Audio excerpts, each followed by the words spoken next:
All right.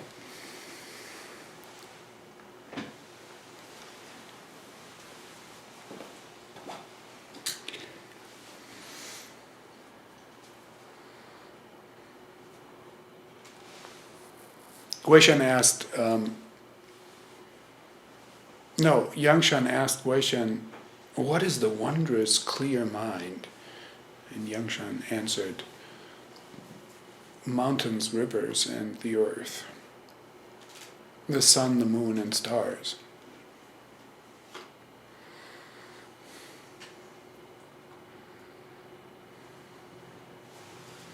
Well, let's leave clear and wondrous aside for a moment. And then you have this question, what is the mind? And I think most of us don't have that answer ready at hand, the answer that Guishan gave, mountains, rivers, and the earth. The sun, the moon, and stars.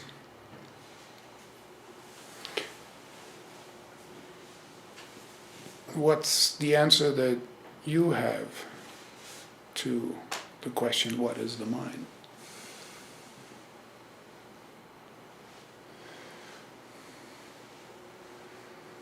Now,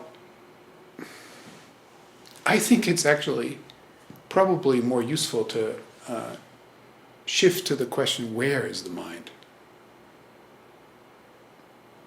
When you ask what is the mind, you kind of want to say something, get to some kind of truth about the mind or something. But if you shift the question to where is the mind, then you can go into your experience and actually see if there's anything you can locate. And where do you locate it?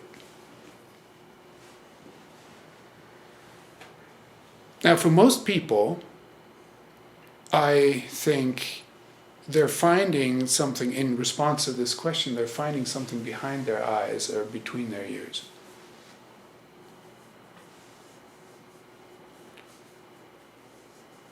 Some kind of, inner chamber in which thoughts come and go, and from which the world is seen and heard. And culturally, for us now, it's like this chamber, this private chamber called the mind, is equated with the brain. And so, because the brain is located behind the eyes and between the ears, it's convenient. So it's like the mind is what we experience of the brain. And this view is so pervasive that it is hardly registering as a view. It's just like the way it is. For most people, I'm generalizing. I'm not speaking about you, but you can sort of find yourself in relationship to this view, to see what your view is. Culturally also, the brain is now basically equated to a biocomputer. It's calculating stuff. And so, by inference, the mind is also seen to be calculating stuff.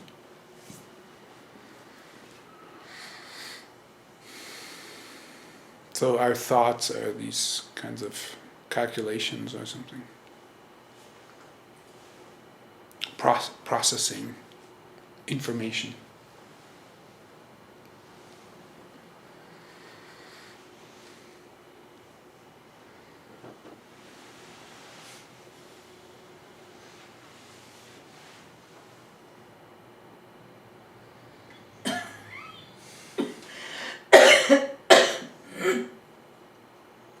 Maybe let's start with breathing. You sit down and you notice that there are thoughts in the mind, and you may have this practice of when you notice that your attention gets caught up in your thinking activity, you take that attention and bring it to the sensations of breathing, or let's just say that. Now, I'm not saying this is something you should do, or it's like that we're comparing certain practices or something. Let's just say that's possible. It's possible to do that.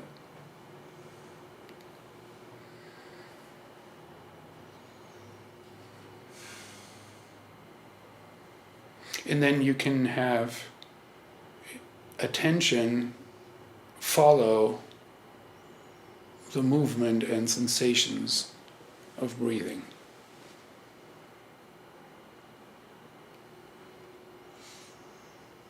And mysteriously, I find it quite mysterious, you create something in this way that we could call breath attention. Attention and the sensations of breathing merged. And this breath attention can be sent to different parts of the body. It can travel. You can have the intention to let this breath attention go somewhere in your body. And you can bring it, travel through your arm into your fingertips. Notice, this is called the body scan often. Now, often the scan is just like you don't let attention travel with the breath necessarily. You can also just kind of like go there with attention. But now I'm saying, breathe into your arm. What happens? It's kind of filling with a sense of aliveness and presentness. And you can go anywhere in the body. Now, if you're not very familiar with this kind of practice, then it's a little bit strange. It takes some effort, maybe.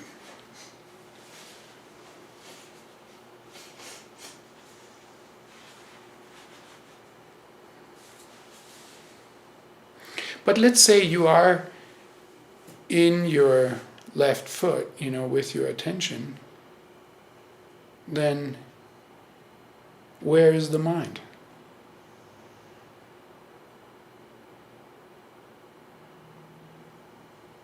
I would say it's not in the skull, it's right there in your left foot.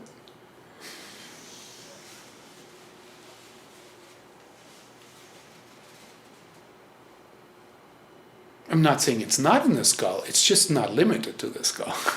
It's like it's all over the body.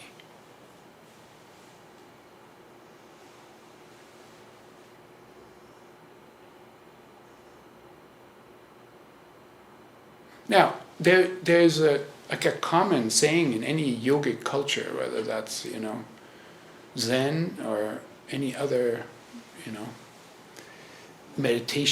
form of meditation, or asana yoga or something.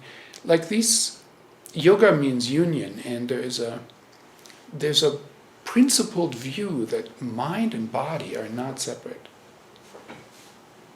They can be experienced separately, but they are ultimately not separate.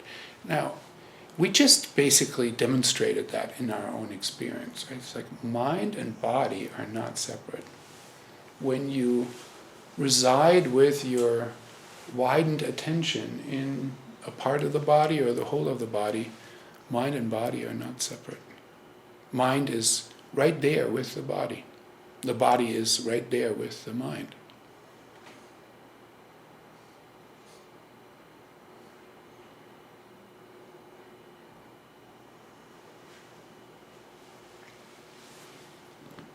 It is, when do you experience mind and body as separate? When you create this chamber in your skull inadvertently, because you're not like thinking to create it. It's just a kind of default that one can sort of be sucked into, reduced to. Then the body is an object for the mind. And so they're separate. It's like, oh, I'm looking, I from here, I'm looking at my body. It's like, how did I get into this thing?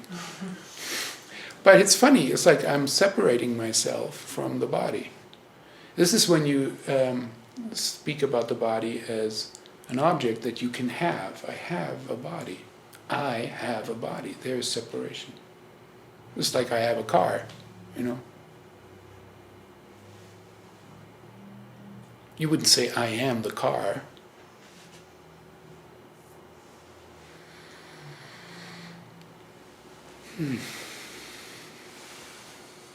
So it's strange, but when you reside with attention in the whole body, it's like you don't have a body anymore. You are the body. So that separation of mind and body is now overcome.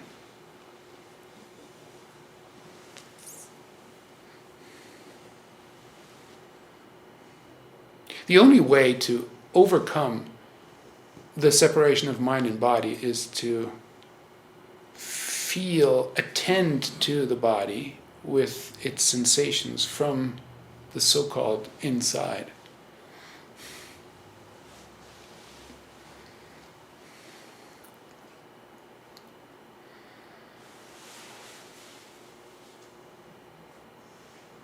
The problem, of course, with inhabiting the body fully, attentionally, is that you will encounter unpleasant sensations there. And there's a tendency to not want to have those, right? If you want to have, this is what I call the reactive split, is like if you experience reactivity toward something unpleasant, you're separating from it. It's like, I don't want that. I don't want that. And there you have the seed of self that separates from something and says, I'm other than that. And it's a way to manage difficulty,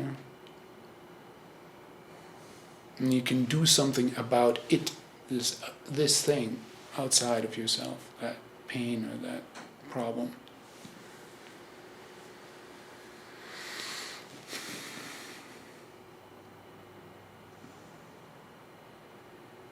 So one very basic, what should we call that?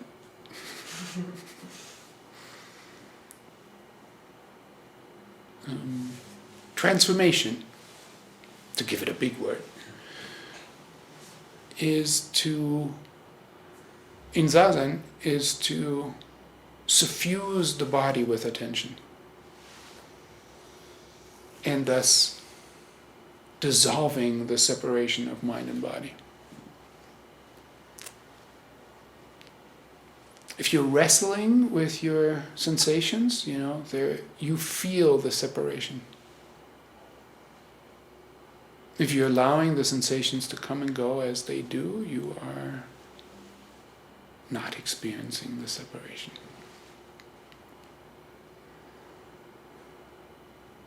It's easier said than done, It's like,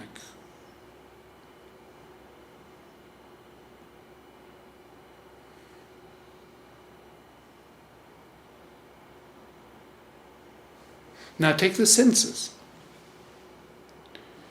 Seeing, you look at something, and then you look beyond that something to the whole visual field, and you can allow that to be an appearance.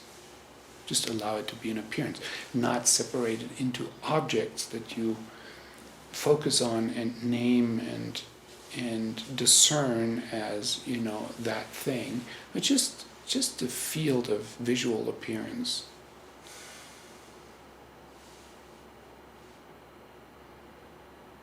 And then sound. There's there's that which is in the foreground for you, like, I hope is what I'm saying. But then if you make your hearing wider than being focused on what you're hearing of my voice here, it's like you hear the hum of the air conditioner.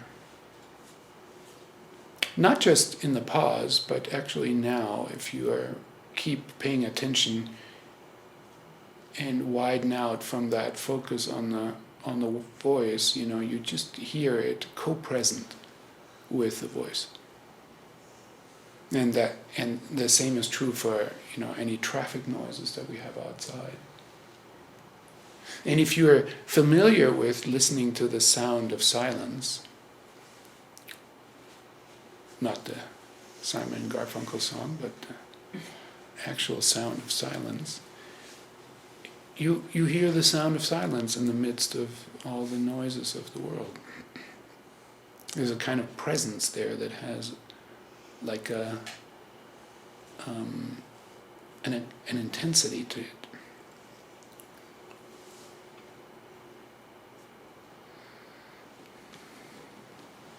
And then smell, pick up what's in the room with your inhale. When your exhale happens, you don't smell it, but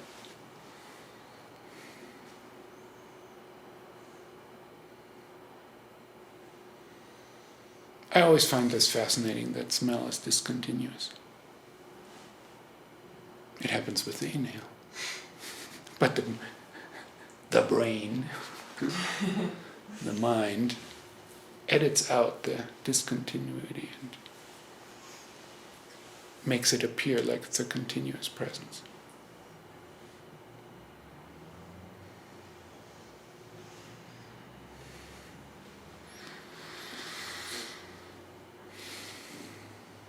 And your skin, your sense of touch, it's like you feel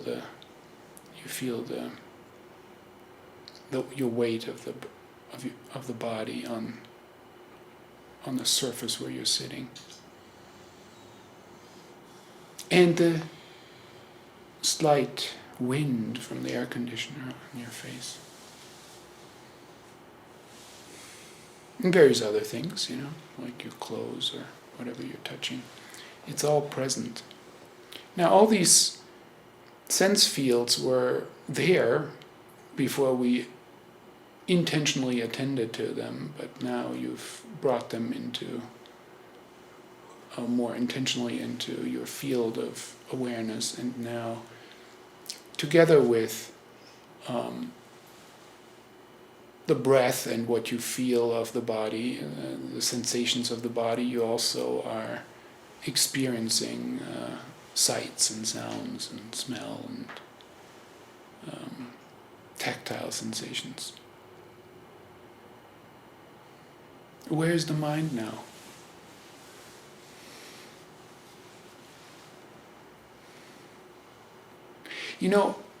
It's really worth paying attention to this. If you have a strong view of the mind as being something that belongs to you, that is you, that is of the self, then it's very difficult to expand it in this way and let it be out there by this object that you're seeing. But that wasn't so hard to do when it was your left foot, felt from the inside.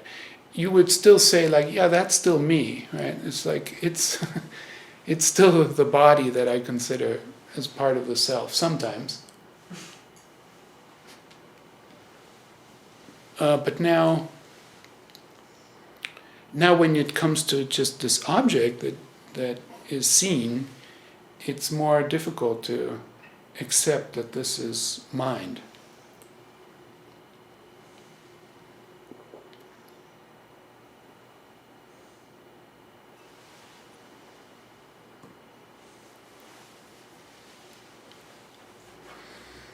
Now let's take a step back and just reflect on, when a question like this is asked, what is the mind, or where is the mind, we're not really asking about some kind of scientific or metaphysical truth or something, some answer that can stand the test of time or, scientific consensus or something. If you ask the question in a Buddhist context, you're asking which view of the mind is supporting a transformation in the direction of liberation, wisdom, and compassion. Which view of the mind helps to not suffer, to enact wisdom and enact wisdom and compassion. Now, you're not just making something up, it does have a foothold in experience, but it's like, it's a view that is transformative. Because it's not wrong per se to locate the mind in a private chamber behind your eyes, between your ears. It's like, you can take that view, many people do, intentionally or inadvertently. Are they wrong? If you get very obsessed with your own point of view, like let's say your Buddhist point of view, I could say, yeah, it's wrong. It's so wrong that people see it this way. It's like, no, it's one of the possibilities. The question is it a good possibility? Is it creating suffering or alleviating suffering? Now, I think that the central theme here, when we ask this in relationship to Guishan's answer of its mountains, rivers, and the earth, the sun, the moon, and the stars, is that the aspect of the view of the mind that makes it conducive to suffering is that it's separating. If you place it inside your skull, you are separating yourself not just from the world, you're separating yourself even from your own body. If you place it as like inside the body, then you are including the body, but you are excluding the world. If you place it as coextensive with the senses, and not just like they're functioning inside your brain, but actually what they produce, the appearances themselves, then you have widened the mind to be all-inclusive. The view is, you need to test this in yourself, in your own experience. The view is that now you are not separated from your own experience. There's all this talk about dualism and non-dualism as like a philosophical position or something. I'm doing non-dual practice. Well, how are you doing it? Like, what are you doing when you're saying it's non-dual? Well, if it isn't, if it doesn't transform your view of the mind, it's not non-dual. It's just an idea. It's non-dual if you are seeing the mind as mountains, rivers, and the earth, the sun, the moon, and the stars. There's something startling about this statement, right? It's like, why is it startling? It's because it's not our usual view.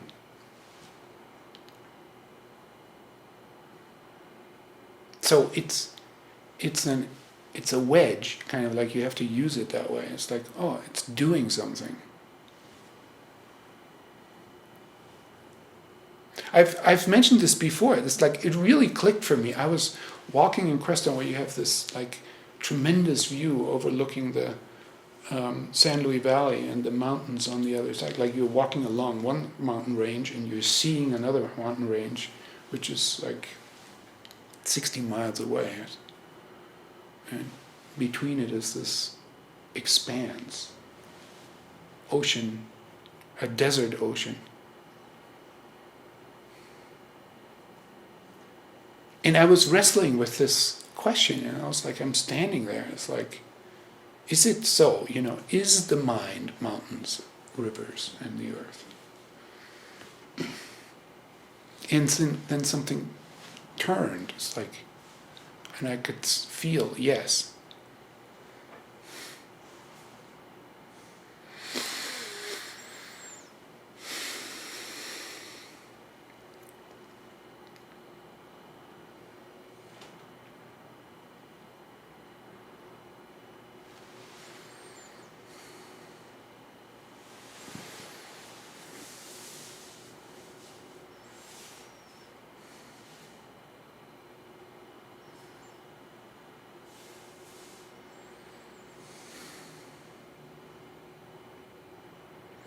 when I don't know, Guishan is just in our imagination now as a Zen master, and he said something, and it's still speaking to us or not. When Dogen employs this story, and he does in his writing multiple times, I know that Dogen didn't exclude from his notion of mind, he didn't exclude what we would call cognitive and psychological processes like thinking and feeling and intending. That was included.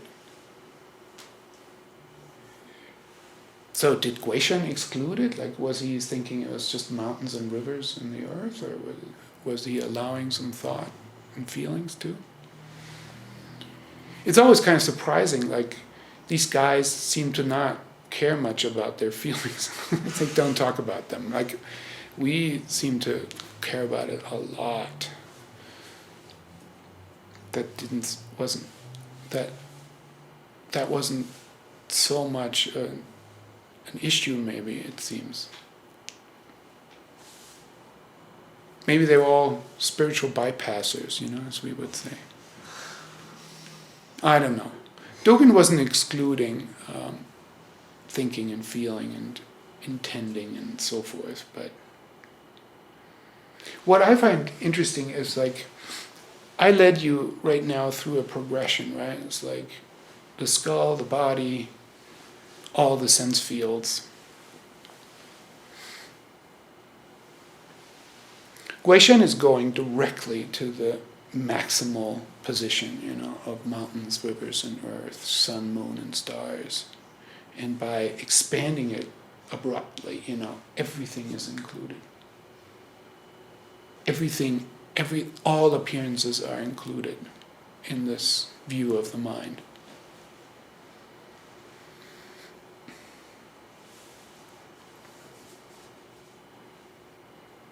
In YN Buddhism, it's a form of Mahayana Buddhism, there's a saying, the triple world is mind only.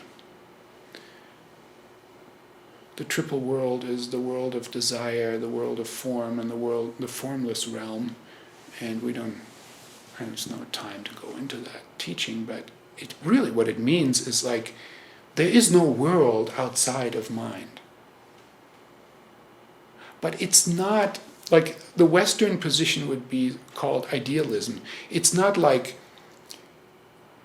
nothing exists outside of the mind. It's not that.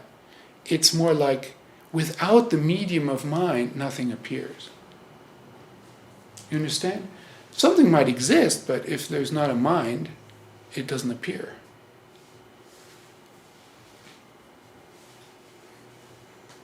That's different from saying it only exists inside a mind, which creates the problem of, like, are there other minds, or is there only my own mind, and so forth.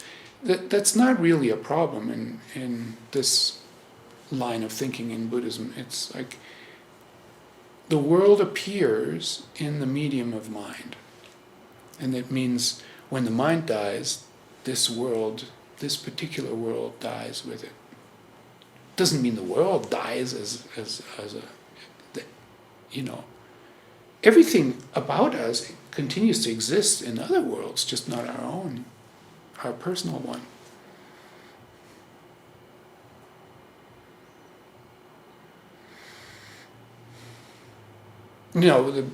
I felt this so strongly. I've mentioned this many times. When my father died, I felt it so strongly that everything that had come from him to me continued to exist, even though his body and mind was not existing anymore.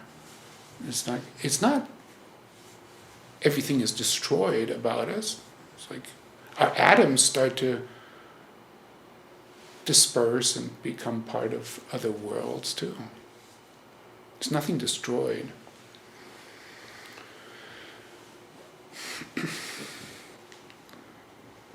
Ultimately destroyed. But this configuration,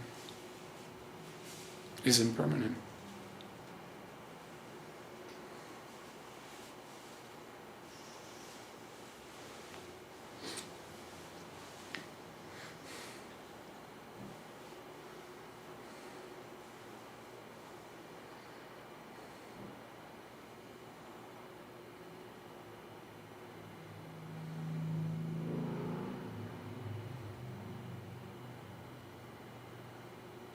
yeah, you can look at that in your sitting and also in your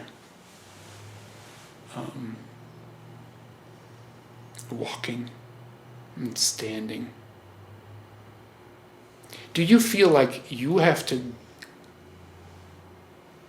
get over there somehow to the thing, I'm here and it is over there in order to, or is it arising right there in the space of mind? Now, Dogen comments on this thing and he says something quite strange and remarkable. He says, the mountains, rivers, and earth mind is just mountains, rivers, and earth. There are no waves. There are no extra waves or sprays.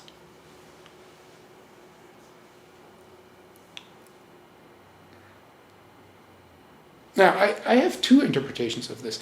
The waves is a typical metaphor of like the absolute and the relative. It's like the waves are the relative and the absolute is the water. So the water manifests as individual waves, but each wave is actually the water.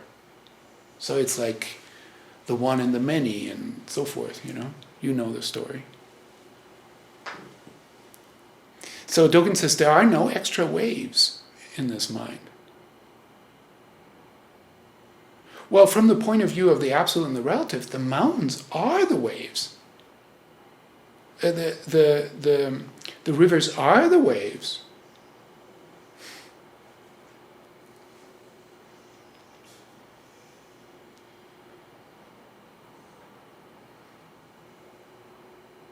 It's like, but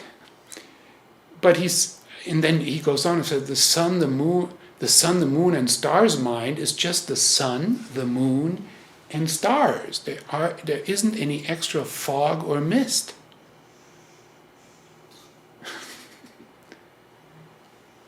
Like the moon, usually, the appearance of the moon is like it comes out from behind the fog. And Dogen is saying there's no fog there that you have to clear away or something. There isn't anything special to do for this mind to be the moon when you see the moon. That's one interpretation. Another interpretation that I have is like there isn't something like subtle and special that you have to find as the mind separate from what it displays. Right? Like many people think that there is the appearances and then there's the essence. That special essence of mind.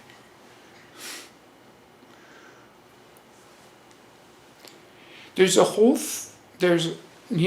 spent a lot of time basically dealing with these variations of like the mind and its essence, that dual. There's a subtle dualism that creeps in. Even if you've expanded your notion of mind, right, you might say, but there is the mind separate from the appearances that it is due.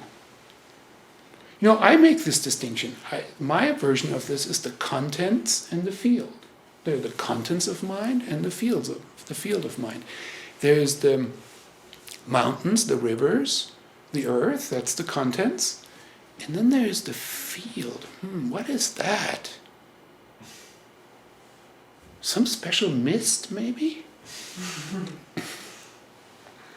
That we're adding on? And that we're going to realize and be enlightened with?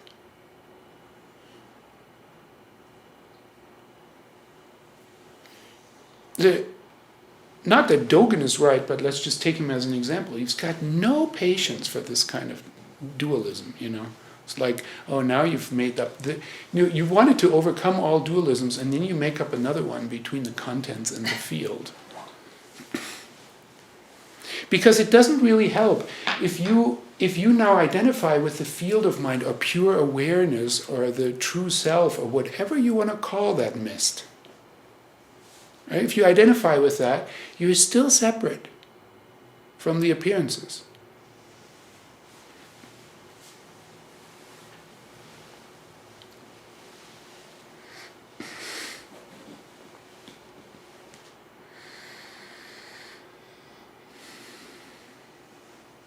Whenever you say I am, I am, if you say I am the thinking mind, then you say I am the body, I am the world or something. Now you are this like special, misty, pure awareness.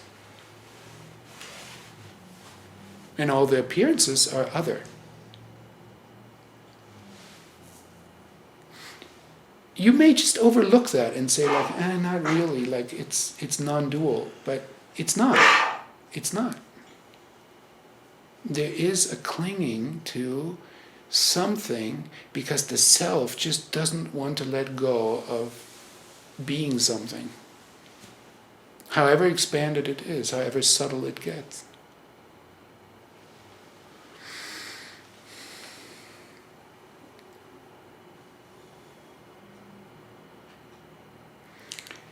Listen to this. The mountains, rivers, and earth mind is just mountains, rivers, and the earth.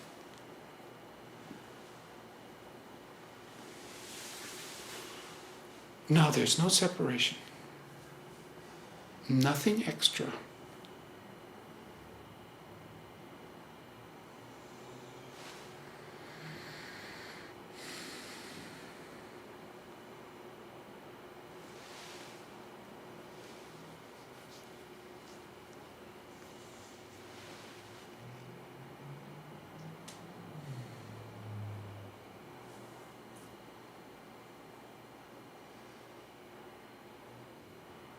Let's take one more step. Is it really so? Is it that simple? Is the mind just what appears? Yes. And there's something that Buddhism brings that I think is the special sauce of Buddhism. The special sauce of Mahayana Buddhism is emptiness.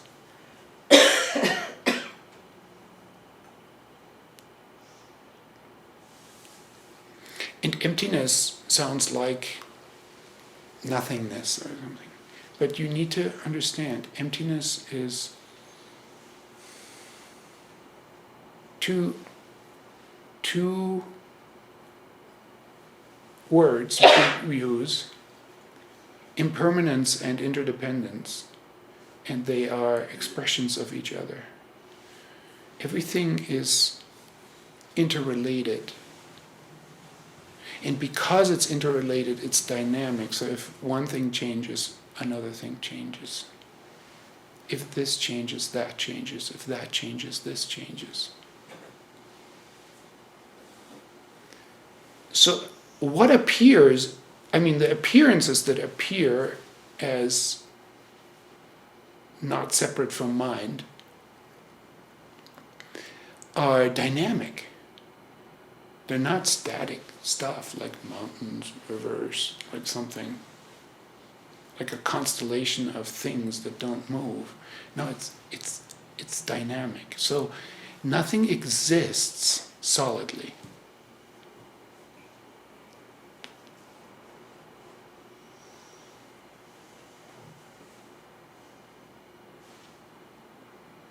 And because of that, the mind that we're talking about as mountains, rivers, and earth is infinite in character.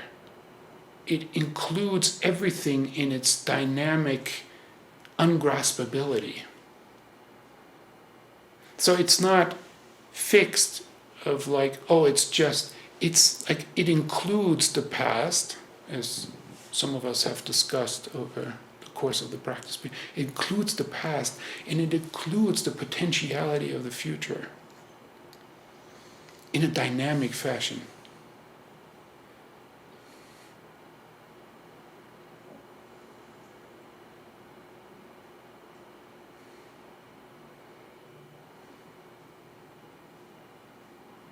This is when I when I feel the statement of the mind is mountains, rivers, and earth, the sun, the moon, and stars, it's spatial for me. I mean, you see, it expands.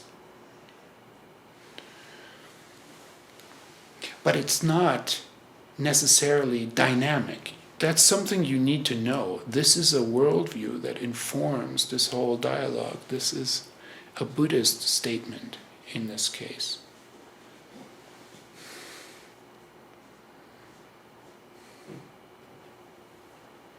Because it is dynamic, it really includes also that which cannot be seen, which cannot be heard, because it includes everything that makes seeing and hearing and feeling and thinking possible.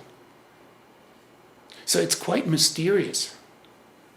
There's something mysterious. This is what's called wondrous here, the question about wondrous. The wondrous mind is the empty, constantly dynamic, creative aspect of the world. Clear means there is no mist here. No fog. No extra waves and sprays.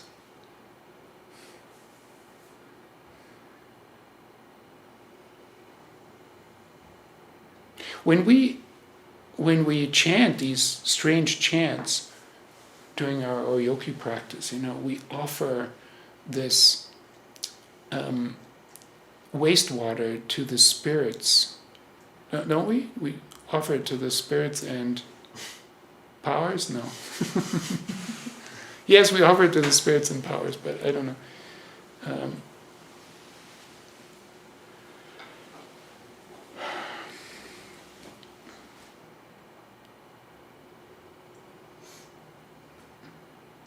The way I've learned to hear this is like you're offering it to that which cannot be grasped and known and put into categories.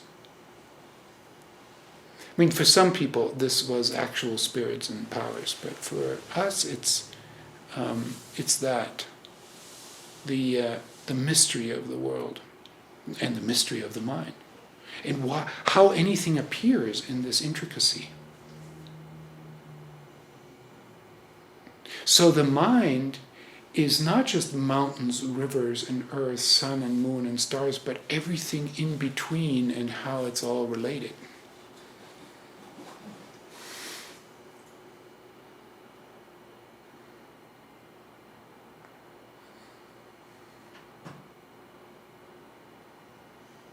When the mind is that wondrous, clear mind, it's like you find yourself to be the product of it, this body and mind, this small body and mind. You find this small body and mind to be the product of this big, mysterious mind, moment after moment.